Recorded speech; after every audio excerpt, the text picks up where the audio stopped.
David giant एक आम गरीब आदमी था, लेकिन ये दिन में 16 घंटे नोटों से खेलता था। पर इसकी खुद की जेब हमेशा खाली रहती थी। असल में डेविड लोमस फार्गो नामी एक सिक्योरिटी फर्म की आर्मर्ड कार का सुपरवाइजर था, जिसका काम था बैंक के बीच करोड़ों डॉलर्स को ये इन पैसों की रखवाली करता। लेकिन इसकी खुद की सैलरी मुश्किल से $8 प्रति घंटा थी। पर अपने सपनों का गला घोंटकर ईमानदारी का वजनी कंबल ओढ़े वो आखिर कब तक बचा रहता। एक दिन डेविड इस ईमानदारी की जिंदगी से तंग आकर कुछ गलत करने का सोचता है। ये इंटरेस्टिंग स्टोरी है 1997 लूमस फार्गो बैंक हाइस्ट की, जिसमें एक अहम शख्स ने एफबीआई को इंटरनेशनल मैनहंट लॉन्च करने पर मजबूर किया था, और यही कहानी बुनियाद बनी 2016 की हॉलीवुड फिल्म मास्टरमाइंड्स की। हैरत अंगेज तौर पे डेविड गेंट ने खुद अपनी ही कहानी पर बनने वाली फिल्म में काम भी किया, और बदकिस्मती से उसे इस काम के बदले में कोई पैसे भी नहीं मिले। मल्टीमीडिया चैनल की वीडियोस में एक बार फिर से खुशामदीद नाजरीन। डेविड गेंट एक गल्फ वॉर का रिटायर्ड सिपाही था। उसने मुल्क की हिफाजत की थी, और अब वो लूमिस फार्गो नाम की एक आर्मर्ड कार कंपनी में वॉल्ट सुपरवाइजर, यानी हाथों में नोट, जेब खाली और कंधों पर फैमिली की जिम्मेदारियों का बोझ। वो हफ्ते में 75 से 80 घंटे काम करता था, लेकिन बदले में उसे महज $8.25 फी घंटे के मिलते थे। डेविड गेंट अपने रूटीन से तंग आ चुका था। तन्हाई और कुछ बड़ा न करने की मायूसी उसे अंदर से खाती जा रही थी। ये वो हालात हैं जिन्होंने डेविड के दिल में एक अजीब बेचैनी सी पैदा कर दी, और आखिरकार उसे गलत ख्यालात आने लगे।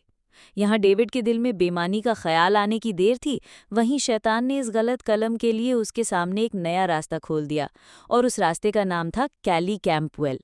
कैली भी लूमस फार्गो में ही काम करती थी। वो एक तेज तरार, बोल्ड और मिस्टीरियस लड़की थी। लूमस फार्गो में जॉब के दौरान उसकी डेविड से किसी तरह दोस्ती हो गई, और वो अक्सर ऑफिस टाइमिंग्स के बाद मिलते भी थे। दोस्ती इतनी गहरी थी कि जब कैली ने जॉब छोड़ भी दी, फिर भी उन दोनों के बीच मुलाकात होती रहती थी। एक दिन कैली ने डेविड को अपने एक दोस्त स्टीव चेम्बर्स से मिलवाया। स्टीव एक छोटा मोटा क्रिमिनल था जो हमेशा जल्दी पैसा कमाने के सपने देखता था। स्टीव को जब पता चला कि डेविड लूमिस फार्गो में आर्म्ड व्हीकल का सुपरवाइजर है, तो उसके जहन में एक खुराफाती आइडिया ने जन्म लिया, पैसा लूटने का आइडिया। पर इस आइडिया को कामयाब बनाने के लिए जरूरी था कि डेविड भी उनके साथ मिल जाए, और तभी उन दोनों ने डेविड को राजी करने की कोशिश शुरू कर दी। डेविड गेन, जिसकी नीयत तो पहले से ही खराब थी, स्टीव चेम्बर्स का आइडिया उसके लिए गिरतेले दीवार को धक्का देने जैसा ही था। पहले तो डेविड काफी डर गया, क्योंकि उसने आज से पहले अपनी जिंदगी में कोई गलत काम नहीं किया था। पर स्टीव का अंदाज उसे फिसलने पर मजबूर कर बैठा। उसने डेविड को खुशहाल और ऐशो आराम वाली जिंदगी गुजारने के सपने दिखाए। डेविड की जिंदगी की फ्रस्ट्रेशन, कैली की सपोर्ट और स्टीव की लालच, इन सब चीजों ने मिलकर डेविड को एक ऐसे मोड़ पर ला खड़ा किया जहां से वापस पलटना काफी मुश्किल था। फिर शुरू होती है इस मास्टर प्लान की प्लानिंग। अब क्योंकि स्टीव खुद एक छोटा मोटा क्रिमिनल था और लगे हाथ ना कैली के पास कोई एक्सपीरियंस था, और डेविड के तो क्या ही कहने, लिहाजा इनका प्लान कुछ ऐसा बना जो किसी प्रोफेशनल चोर को हंसने पर मजबूर कर दे। प्लान काफी सिंपल था।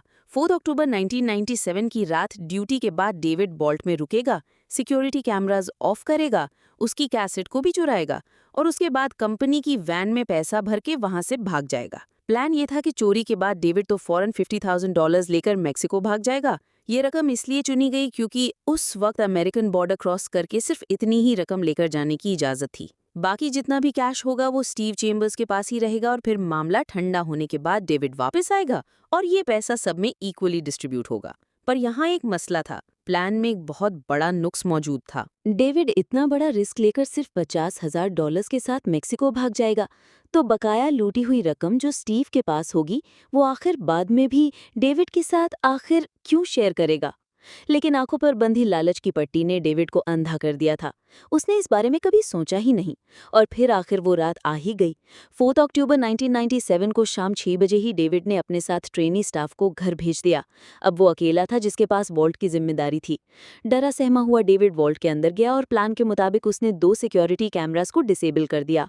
वो कैसेट भी निकालनी जिसमें सारी रिकॉर्डिंग्स मौजूद थी, लेकिन गलती से वो तीसरा कैमरा बंद करना ही भूल गया, जो वॉल्ट के एक कोने में छुपा हुआ था।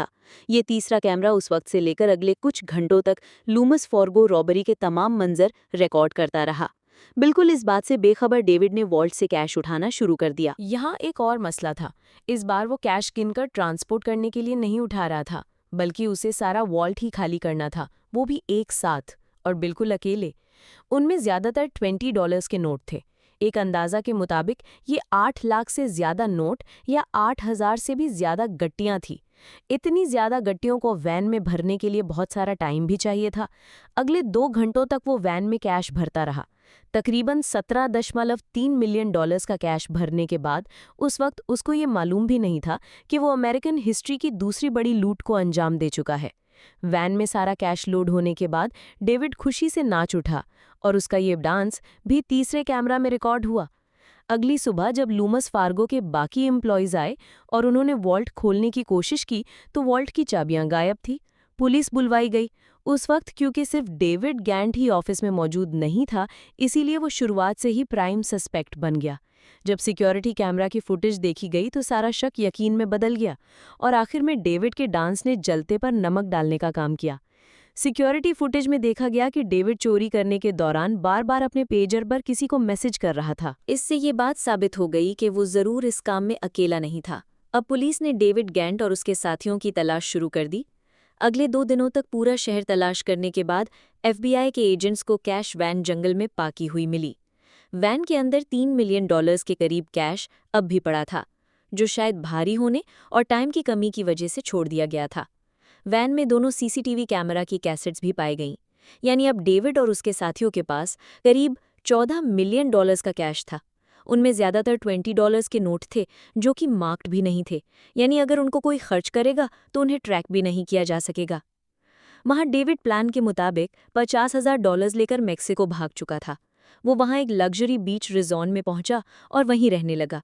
पुलिस और FBI ने डेविड और उसके साथियों को तलाश करने के लिए अखबारात में एडवर्टाइजमेंट्स पब्लिश की और इस रॉबरी से मुतालिक खबर देने वाले को $5 लाख का इनाम देने का वादा भी किया। पुलिस ने शहरियों से अपील की कि अगर अपने गिर्द कोई ऐसा शख्स देखें जिसके पास अचानक से पैसा आया हो तो फौरन हमें रिपोर्ट करे। इस कैंपेन की वजह से पुलिस को दिन भर बहुत सारी कॉल्स आने लगीं। मजबूरन पुलिस को लूमिस फार्गो रॉबरी के लिए एक अलग डेस्क अरेंज करनी पड़ी। ज्यादातर कॉल्स तो सिर्फ किस्मत आजमाने के लिए की जा रही थी, लेकिन इनमें एक कॉल ऐसी थी जिसने रुकी हुई इन्वेस्टिगेशन के नीचे पहिए लगा दिए। एक शख्स ने पुलिस को बताया कि उसके पड़ोसी के पास अचानक से बहुत सारा पैसा आया। ये कोई और नहीं बल्कि स्टीव चेम्बर्स ही था, जिसका असल में ये सारा प्लान था। FBI ने चुपके से इस पर नजर रखना शुरू कर दिया। मालूम ये पड़ा कि स्टीव से बिल्कुल रहा नहीं गया और उसने अपनी बीवी मिशेल के साथ मिलकर बड़ा और महंगा घर खरीदा। एक नई BMW गाड़ी और दूसरी लग्जरी चीजों पर भी वो बहुत पैसा लुटा रहे थे। FBI ने उनके बैंक अकाउंट्स की जांच की तो मालूम पड़ा कि 4 अक्टूबर के बाद उन्होंने काफी सारा पैसा अचानक से डिपॉजिट किया है। उनका शक तब मजीद पुख्ता हो गया जब उन्हें बैंक टेलर ने बताया कि ये रकम $20 के नोटों के फॉर्म में लाए थे। मिशेल जो ये पैसे डिपॉजिट करवाने आई थी, उसने टेलर से ये भी पूछा था कि कितने पैसे डिपॉजिट करने पर आप लोग FED को रिपोर्ट नहीं करते हैं। FBI का शक अब यकीन में बदल चुका था कि और कोई हो ना हो, डेविड का साथ देने वालों में स्टीव चेम्बर्स और उसकी बीवी मिशेल तो ज़रूर हैं, लेकिन वो खामोश रहकर दूसरे साथियों और ख़ासकर डेविड का पता लगाना चाहते थे। अभी इन्वेस्टिगेशन को करीब 10 दिन ही गुजरे थे कि सारी चीज़ें खुलकर सामने आ गईं। कहानी के तह तक जाने के लिए FBI ने स्टीव चेम्बर्स के फ़ोन को टैप करना शुरू किया। एक फ़ोन कॉल में कॉन्वर्सेशन के दौरान डेविड गैंट के नाम ने FBI के कान खड़े कर दिए। ये फ़ोन कॉल स्टीव चेम्बर्स और माइक मैकनेने नामी शख्स के दरमियान थी और वो दोनों असल में डेविड को कत्ल करने की साजिश कर रहे थे। असल में स्टीव चेम्बर्स इतने ज़्यादा पैसे देखकर पिघल गया था, जैसा कि प्लान में एक फ्लॉ था। वो डेविड को मैक्सिको में ही मरवा कर सारे पैसे अकेले हड़पना चाहता था। FBI ने माइक मैकनेने को अरेस्ट किया, जिसने सारा प्लान फ़ौरन अगल दिया। माइक ने इंकशाफ किया कि डेविड मैक्सिको में मौजूद है और उसी ने बताया कि लूमिस फार्गो से कैश चुराने के बाद वो गाड़ी को Reynolds and Reynolds printing press की पार्किंग लॉट में लेकर गए थे और वहाँ कैश को दूसरी गाड़ी में शिफ्ट किया। हैरत अंगेज तौर पर स्टीव उसी प्रिंटिंग प्रेस में जॉब करता था। उसने इतना भी नहीं सोचा कि गाड़ी को किसी अननोन जगह पर ले जाकर कैश ट्रांसफ़र किया जाए, और क्योंकि उनके पास टाइम बहुत कम, कैश बहुत ज़्यादा और प्लान बिल्कुल फारिग था, तभी उन्होंने $3 मिलियन गाड़ी में ही छोड़े और इसको जंगल में पार्क कर दिया। उन्होंने इतनी जहमत भी नहीं की कि गाड़ी को कहीं दूर छोड़ाएं। ये जंगल स्टीव की ऑफिस के बराबर में ही मौजूद था और लूमिस फार्गो के वेयरहाउस से सिर्फ चंद किलोमीटर दूर। गोया पुलिस और FBI को पहले 10 दिनों में ही तमाम ग्रुप का पता चल चुका था, लेकिन उन्होंने अगले 5 महीनों तक इंतजार किया, तभी सबूत इकट्ठे किए गए और फिर 1 मार्च 1998 वाले दिन डेविड गैंट को मेक्सिको से अरेस्ट किया गया। अगले दिन स्टीव चेम्बर्स, उसकी बीवी मिशेल और केली कैम्बल को शार्लेट, नॉर्थ कैरोलिना से गिरफ्तार किया। FBI ने लूटी गई रकम में से 88% वापस रिकवर कर ली, जबकि बकाया पैसे स्टीव चेम्बर्स ने लग्जरी आइटम्स खरीदने में उड़ा दिए थे। स्टीव चेम्बर्स को 11 साल की सजा हुई और डेविड गैंट को 7 साल की। डेविड पर बकाया गायब होने वाली $3 मिलियन की रकम का बिल भी फाड़ा गया, जो असल में उसने खर्च ही नहीं किए थे। 2016 में इस कहानी पर मास्टरमाइंड्स नामी फिल्म भी बनी।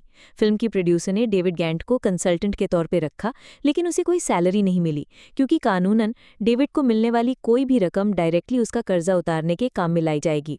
इस मौके पर डेविड कंस्ट्रक्शन वर्कर की जॉब करता था और उसका कहना था कि मैं अपनी कमाई से जिंदगी भर भी काम करके ये कर्जा नहीं चुका सकता।